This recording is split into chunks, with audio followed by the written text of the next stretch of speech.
Bismillahirrahmanirrahim. Assalamualaikum warahmatullahi wabarakatuh. Yang dimuliakan saudara pengacara majlis dan warga dewan yang dihormati Allah sekalian. Andai patah sayap Raja Wali bertongkat jua patik kemari, bukan kerana ingin mencari autoriti, tetapi untuk membawa kita semua memahami, meneroka serta menghayati tajuk syarahan saya pada hari ini, iaitu usaha memperkukuhkan persaudaraan Islam dalam kalangan masyarakat. Sebelum itu, saya Nurdini Atirah binti Rahmizan dari T11. Saudara-saudari sekalian, sebelum lidah menutur bait kata, sebelum bibir rancak berbicara, izinkan saya terlebih dahulu untuk mendefinisikan tajuk syarahan saya pada hari ini, iaitu usaha memperkukuhkan persaudaraan Islam dalam kalangan masyarakat. Persaudaraan dari segi bahasa merujuk kepada perkataan Arab iaitu ukhwah yang berasal dari akar kata akhun yang membawa erti sebagai sahabat, teman, saudara dan sebagainya. Manakala dari segi istilah, persaudaraan diertikan sebagai perasaan kasih sayang, tolong-menolong, bantu-membantu, bertolak ansur, bermesra dan mencintai antara umat Islam tanpa berkecuali. Rasulullah SAW menghuraikan konsep persaudaraan itu sebenarnya merupakan tubuh badan, darah daging dan ruh umat Islam sendiri pada keseluruhannya. Hadirin dan hadirat yang dirahmati Allah sekalian. Perkara pertama yang saya ingin tekankan pada syarahan saya pada hari ini ialah asas persaudaraan Islam. Tidak dapat dinafikan lagi tentang betapa pentingnya akhlak menjadi asas dalam usaha memperkukuhkan persaudaraan Islam. Akhlak boleh ditarifkan dalam ungkapan paling singkat seperti mana yang dikemukakan oleh Imam Al-Ghazali sebagai segala perbuatan yang mulia berdasarkan Al-Quran dan hadis. Akhlak terbahagi kepada dua jenis, iaitu akhlak umum dan akhlak khusus. Akhlak umum telah digambarkan di dalam Al-Quran seperti menjauhkan diri dari melakukan segala perkara yang mungkar dan keji. Dengan terhapusnya amalan keji ini, dapat kita mengeratkan persaudaraan Islam itu kerana tidak wujudnya perasaan benci, riak dan sebagainya. Manakala akhlak khusus seperti sifat tolong-menolong, bantu-membantu, bekerjasama dan sempurna menyempurnakan. Akhlak ini amatlah mustahak di dalam pengukuhan ikatan persaudaraan kerana tiada manusia yang dapat menyempurnakan keperluan hidup secara bersendirian. Justru itu, dengan wujudnya perasaan saling bantu-membantu dapat menyuburkan ikatan persaudaraan. Sebaliknya, Allah Subhanahu Wa Taala melarang kita daripada bersifat bongkar, sombong, takbur dan riak. Saudara dan saudari yang dikasihi Allah sekalian, isu yang ingin saya fokuskan pada hari ini kian menular dalam masyarakat Islam, iaitu isu feminis. Mungkin isu ini tidak nampak sebagai satu isu yang besar, tapi isu feminis merupakan salah satu isu yang menjadi duri dalam daging masyarakat kita pada hari ini. Feminis merupakan fahaman persamaan hak antara lelaki dan perempuan yang mempengaruhi struktur hukum dalam keluarga dan masyarakat sehingga alasan persamaan hak mereka menuntut larangan berpoligami kerana poligami merupakan ketidakadilan kepada wanita. Golongan feminis ini menentang 100% golongan patriarki. Demikian juga dengan alasan persamaan gender, gerakan ini menuntut agar diubah hukum perkahwinan berbeza agama kerana perkahwinan berdasarkan agama menurut gerakan ini bertentangan dengan asas persamaan hak. Menurut akhbar Malay Today 13 Ogos 2008, kelompok Muslim liberal telah menjalankan satu pernikahan yang dijalankan oleh wali perempuan terhadap seorang calon perempuan sehingga akad nikah yang diucapkan dengan ucapan daripada seorang wali perempuan. Pernikahan tersebut disahkan oleh dua orang saksi perempuan. Ini semua terjadi akibat hukum persamaan gender dibenarkan berlaku, sedangkan penjaga perempuan dalam syariat Islam tidak boleh menjadi wali dalam pernikahan hanya kerana lelaki sahaja yang punya hak untuk menjadi wali. Mungkin kita melihat isu ini berlaku di luar negara, tapi sebenarnya masih lagi berlaku dalam kelompok umat Islam. Manakala pada Jumaat 18 Mac 2005, umat Islam menerima berita yang mengejutkan di mana seorang pensyarah pengajian Islam di Virginia Commonwealth University menjadi imam dan khatib solat Jumaat bersama sekitar 100 jemaah lelaki dan perempuan yang bercampur dalam saf. Solat Jumaat tersebut dimulakan dengan azan yang disuruhkan oleh seorang perempuan tanpa memakai tudung di kepalanya. Aminah Wadud merupakan salah seorang gerakan feminis menyatakan bahawa perbuatan menjadi imam solat Jumaat dan khatib adalah berdasarkan hadis Rasulullah sallallahu alaihi wasallam yang memberi izin kepada sahabat wanita Ummu Warakah untuk menjadi imam solat dengan jemaah lelaki sebagaimana yang diriwayatkan oleh Abu Daud dari Abdurrahman bin Khalid Al-Ansari dari Ummu Warakah binti Abdullah binti Haris berkata bahawa Rasulullah datang ke rumahnya dengan memberikan kepadanya seorang muazzin dan memerintahkan untuk menjadi imam bagi keluarganya. Abdurrahman menambah, saya melihat bahawa muazzin iaitu Bilal penyeru azan tersebut adalah seorang yang sangat tua. Tetapi menurut riwayat Daruqutni, hadis ini ditambah dengan ayat bagi perempuan sehingga hadis tersebut berubah menjadi Rasulullah membenarkan Ummu Warakah untuk menjadi imam solat bagi perempuan di rumahnya. Bererti hadis ini sebagai dalil bagi perempuan untuk menjadi imam solat bagi makmum perempuan. Bukan menjadi dalil untuk perempuan menjadi imam solat bagi makmum lelaki sebagaimana yang didakwa oleh Aminah Wadud. Ulama bersepakat menyatakan bahawa seorang perempuan tidak boleh menjadi imam solat bagi seorang lelaki atau jemaah lelaki. Imam Syafi'i menegaskan bahawa dan tidak dibolehkan seorang wanita menjadi imam solat bagi lelaki dalam solat apapun untuk selama-lamanya. Warga Dewan yang dikasihi sekalian, kita hampir ke penghujungnya. Jadi kita sebagai seorang Muslim yang bersaudara, ia menjadi tanggungjawab kita untuk memperingatkan umat Muslim yang lain untuk menunaikan suruhan Allah Subhanahu Wa Taala sesuai dengan firman Allah Subhanahu Wa Taala dalam surah Al-Fussilat ayat 33 yang bermaksud, dan tidak ada yang lebih baik perkataannya daripada orang yang menyeru kepada Allah serta ia sendiri mengerjakan amal yang soleh sambil berkata, sesungguhnya aku adalah dari orang-orang Islam yang berserah bulat-bulat kepada Allah. Manakala Rasulullah turut bersabda, demi Allah yang menguasai diriku, seseorang di antara kalian tidak dianggap beriman kecuali jika dia menyayangi saudaranya sesama mukmin seperti dia menyayangi dirinya sendiri. Hadis riwayat Bukhari. Kita juga boleh bertindak dengan mendoakan kebaikan golongan feminis ini supaya boleh kembali ke jalan Allah dan isu yang berlaku dalam masyarakat Islam dapat dipulihkan. Menurut riwayat Muslim, Rasulullah bersabda, tidak seorang hamba mukmin berdoa untuk saudaranya dari kejauhan kemungkaran melainkan malaikat berkata, dan bagimu juga seperti itu.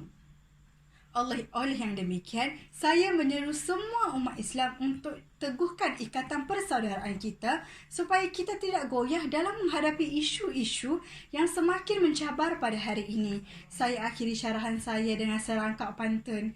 Jemur kain di panas terik, didawai satu di tepi sawah. Rehlah dan tamrin itu terbaik, saling membantu merapatkan ukhuwah. Sekian, wabillahi taufiq wa hidayah. Wassalamualaikum warahmatullahi wabarakatuh. Bismillahirrahmanirrahim. Alhamdulillahirabbil alamin wal afiyah lil muttaqin wassalatu wassalamu ala asyrafil anbiya'i wal mursalin wa ala alihi wa sahbihi ajma'in. Assalamualaikum warahmatullahi wabarakatuh. Terima kasih saya ucapkan pada saudari Nurdini Atira dan saudari Raisya Nur Farahin kerana sudi hadir untuk memberikan syarahan yang bertajuk Usaha Memperkukuh Persaudaraan Islam dalam Kalangan Masyarakat.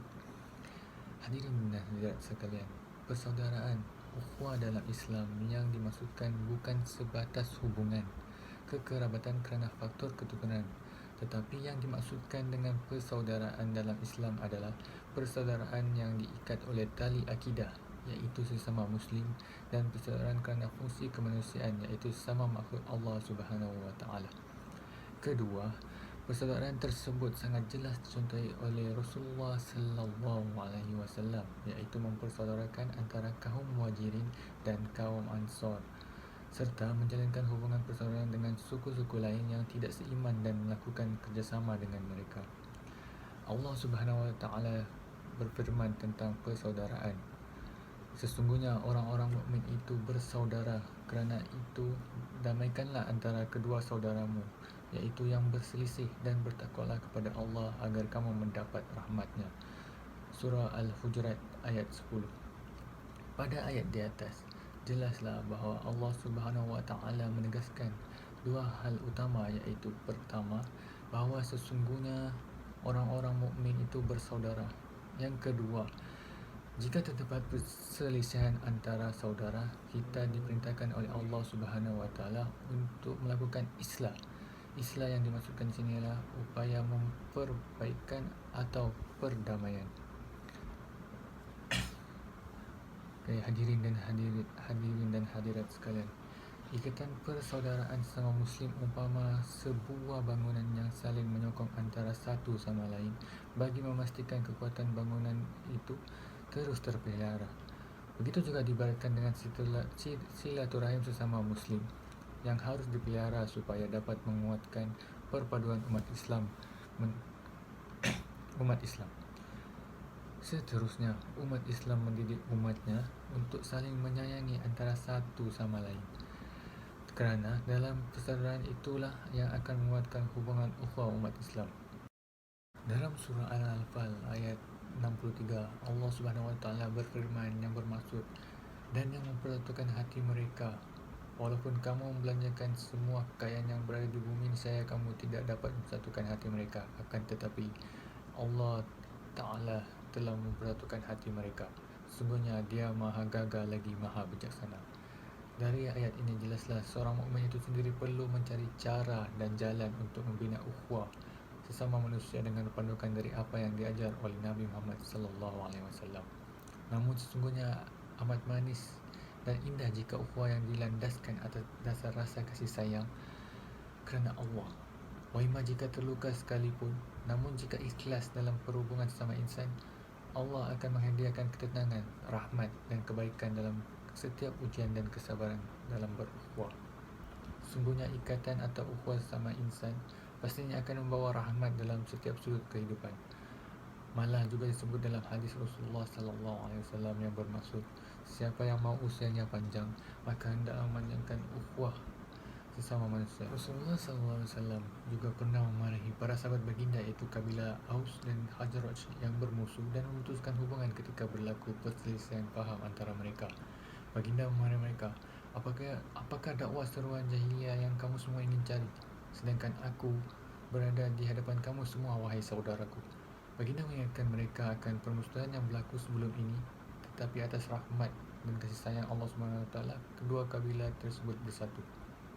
Pergaduhan sesama manusia biarlah berlaku hanya sementara sahaja, bukan mendatangkan mudarat seperti hasad, dengki, amarah, dan lebih parah lagi, permusuhan ini boleh mendatangkan dendam membara dalam diri.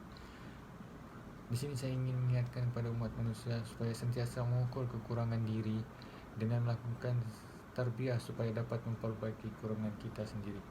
Seseorang yang hidup mewah di dunia tetapi penuh permusuhan dan pergaduhan diimbangi menjadi manusia paling miskin di akhirat kelak.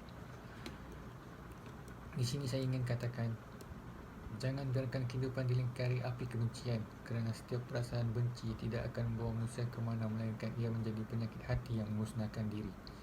Perasaan benci dalam hati akan memusnahkan diri dan merosakkan ibadah selain hubungan sesama manusia. Abu Hurairah berkata, Rasulullah sallallahu alaihi wasallam pernah bersabda, janganlah kalian saling dengki, menipu, marah dan memutuskan hubungan, dan janganlah kalian menjual sesuatu yang telah dijual kepada orang lain. Jadilah kalian hamba Allah yang bersaudara. Seorang Muslim adalah saudara bagi Muslim yang lain. Dia tidak menzaliminya dan mengabaikannya, tidak mendustakannya dan tidak menghinanya. Takwa itu di sini iaitu seraya menunjuk dadanya sebanyak 3 kali. Cukuplah seorang Muslim dikatakan buruk jika dia menghina saudaranya yang Muslim. setiap muslim atas muslim yang lain. Haram darahnya, haram hartanya dan kehormatannya. Riwayat Muslim. Okey. Di sini saya ingin menjelaskan usaha-usaha kita untuk memupuk persaudaraan dalam Islam. Yang pertama, kita sebagai umat manusia adalah menjaga lidah. Kita dituntut agar menjaga lidah, iaitu tidak bercakap kotor atau berkata-kata kesat. Begitu juga kita dilarang berdusta. Semua ini menjadi dengan Allah Subhanahu Wa Taala yang mempunyai kaitan dengan hubungan sesama manusia. Manusia tidak akan berdusta kepada diri sendiri, tapi pendustaan berlaku kepada orang lain. Hal ini perlu dipelihara oleh setiap muslim, kerana tutur kata palsu atau kotor boleh meluraikan ikatan persaudaraan sesama muslim. Rasulullah SAW pernah bersabda mahfumnya, sesiapa yang tidak meninggalkan perkataan dusta malah mengamalkannya, maka Allah SWT tidak menerima daripada rasa lapar dan haus yang ditanggung. Apabila kita tidak menjaga lidah, orang akan dapat menabur fitnah ke atas orang lain. Hal ini boleh menyebabkan perselisihan faham sesama umat manusia. Oleh itu, kita sebagai umat manusia hendaklah menjaga lidah agar dapat memelihara ukhuwah sesama umat manusia. Seterusnya, usaha yang perlu dilakukan oleh umat Islam dalam memelihara ukhuwah ialah menghayati seruan Rasulullah sallallahu alaihi wasallam. Oleh itu, umat Islam harus menghayati seruan Nabi Muhammad sallallahu alaihi wasallam supaya jadi mukmin yang benar-benar mendapat keridhaan Allah Subhanahu Wa Taala di dunia dan di akhirat. Sifat saling menyayangi, memelihara ukhuwah dan sentiasa membina tautan hati dengan kasih pasti mendapat barokah serta rahmat Allah Subhanahu Wa Taala. Firman Allah yang bermaksud, orang beriman itu sesungguhnya bersaudara. Sebab itu damaikanlah, iaitu perbaikilah hubungan antara kedua saudaramu itu, dan takutlah terhadap Allah supaya kamu mendapat rahmat. Surah Al-Hujurat ayat 10. Umat Islam yang bermasa muka tidak bertegur sapa dengan saudara, jiran, tetangga atau sesiapa saja, hendaklah membuka jendela hati memohon taubat kepada Yang Maha Esa dan berdoa kepada Allah Subhanahu Wa Taala semoga dilembutkan hati untuk membina kembali tautan ukhuwah sesama manusia. Hakikatnya, kesempurnaan iman seseorang tidak hanya setakat beriman kepada Allah Subhanahu Wa Taala dan akhirat sahaja, bahkan menjaga hubungan sesama mukmin juga menjadi kayu pengukur terhadap kesempurnaan iman seseorang itu. Allah Subhanahu Wa Taala sangat menyukai hambanya yang memanjangkan ukhuwah serta sentiasa bertaubat di atas khilaf dan salah. Perbuatan yang baik tidak perlu ditunggu kerana kehidupan yang singkat ini haruslah diisi dengan perbuatan yang meningkatkan ganjaran pahala di sisi Allah Subhanahu Wa Taala. Seterusnya, perpaduan dan keamanan yang dinikmati oleh masyarakat Malaysia pada hari ini adalah menerusi persaudaraan, perpaduan dan keharmonian hidup di kalangan rakyat yang berbilang kaum, berbilang bangsa dan agama. Nikmat-nikmat ini mestilah kita pelihara dan jaga supaya ianya terus kekal dan diwarisi oleh generasi masa akan datang. Perkara-perkara yang boleh memecahkan masyarakat perlulah kita hindari. Untuk mengekalkan ukhuwah dalam masyarakat ini, kita hendaklah berpegang kepada nilai-nilai hidup yang murni yang berupa kasih sayang, hormat menghormati, bersatu padu dan sebagainya. Keperluan kepada nilai ini perlu dibudayakan oleh setiap lapisan masyarakat dalam mewujudkan masyarakat yang bersatu padu dalam semua perkara. Tanpa ikatan silaturahim yang erat akan mewujudkan pelbagai masalah kepada perkara-perkara yang mengundang kepada perpecahan. Masyarakat yang lemah bermula dengan konflik persaudaraan yang wujud dalam sebuah negara dan akhirnya ia akan melahirkan bibit perpecahan dalam interaksi perhubungan komuniti. Oleh yang demikian, unsur-unsur negatif yang boleh mewujudkan perpecahan di kalangan masyarakat merupakan virus yang sangat berbahaya kepada manusia. Sindrom sedemikian perlu dibasmi dan dicegah sebelum merebak secara berluas dalam sebuah masyarakat. Oleh itu, Penerapan nilai-nilai murni adalah amat penting untuk memupuk dan memperkukuh ukhuwah dalam kalangan masyarakat. Sebelum saya mengundur diri, saya ingin menyampaikan serangkap pantun.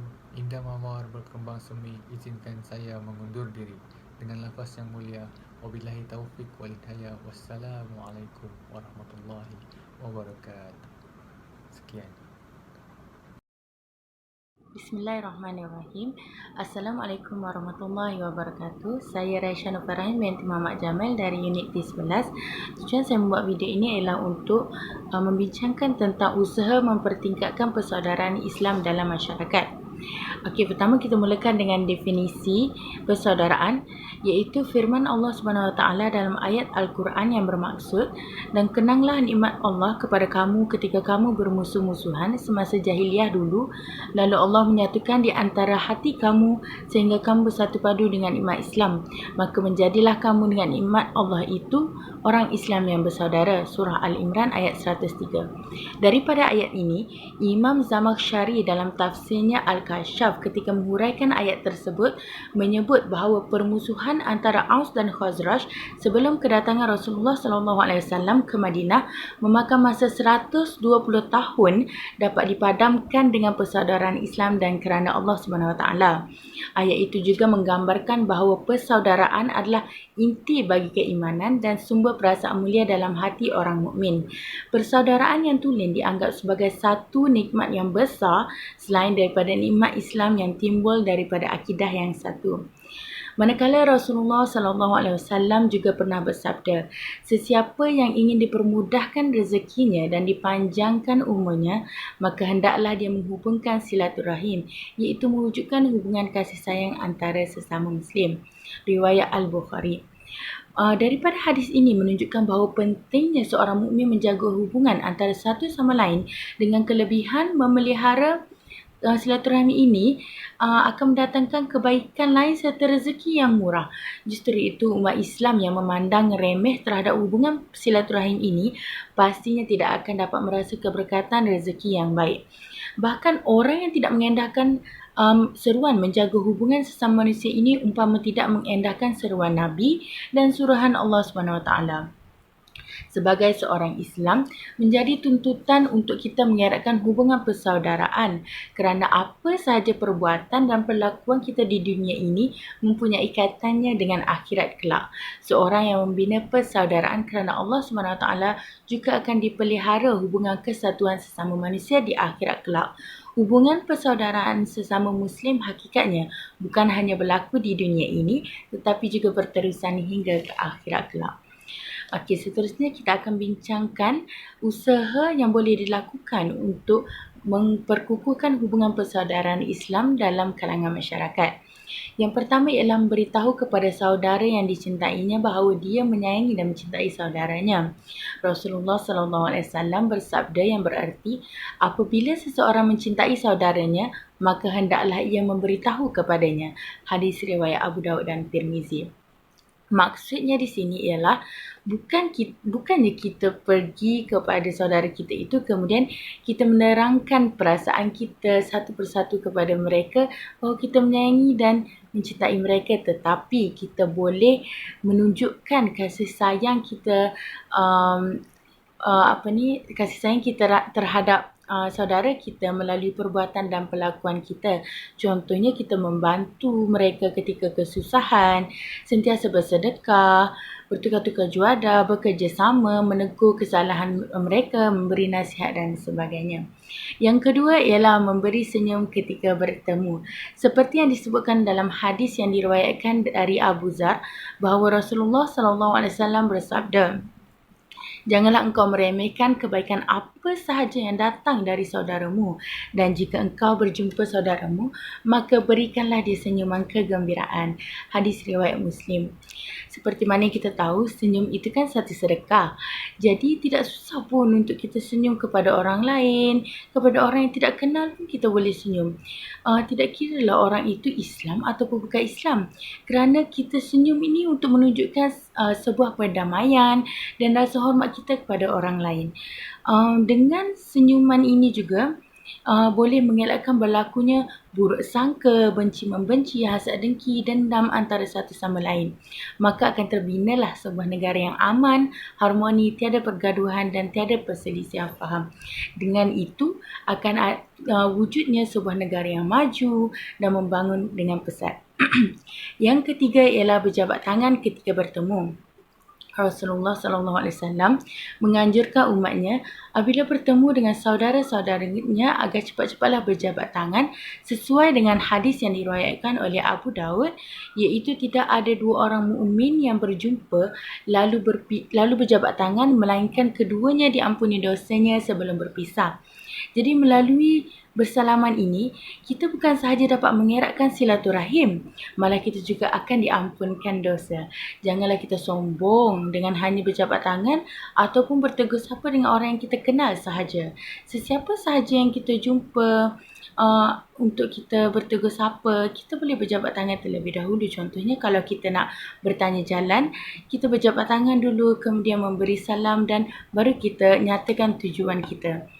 Yang keempat ialah mengunjungi saudara. Dalam kitab Al-Muwatta, Imam Malik meriwayatkan Nabi Muhammad SAW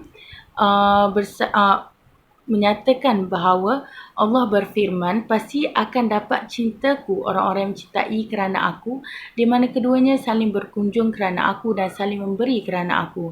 Amalan ziarah menziarahi ini bukan sahaja dilakukan ketika perayaan semata-mata, malah ketika kita mempunyai masa lapang seperti hujung minggu, pada waktu petang, cuti sekolah dan sebagainya, kita digalakkan untuk menziarahi saudara mara kita ataupun orang-orang di sekitar kita.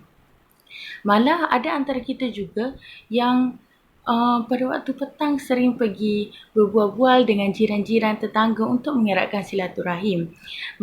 Lebih-lebih lagi ketika kita mendapat tahu ada saudara kita ataupun orang-orang di sekeliling kita yang jatuh sakit, kita digalakkan untuk mengunjungi dan bertanya khabar mereka agar kesakitan yang mereka rasakan itu berkurangan apabila mereka sedar bahawa ramai lagi orang yang menyayangi dan mengambil tahu tentang mereka.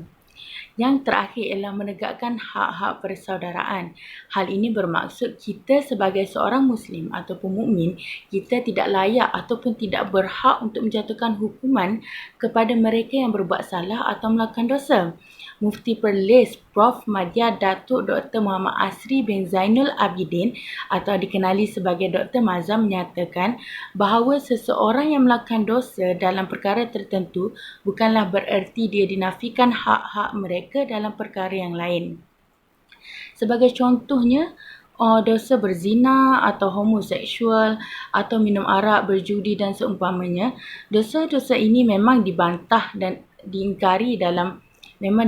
jika diingkari dalam Islam, namun diri ataupun pelaku dosa tersebut tidak dinafikan haknya dalam hal-hal yang dia berhak, lebih-lebih lagi dalam kehidupan bernegara yang setiap negara mempunyai haknya yang tertentu.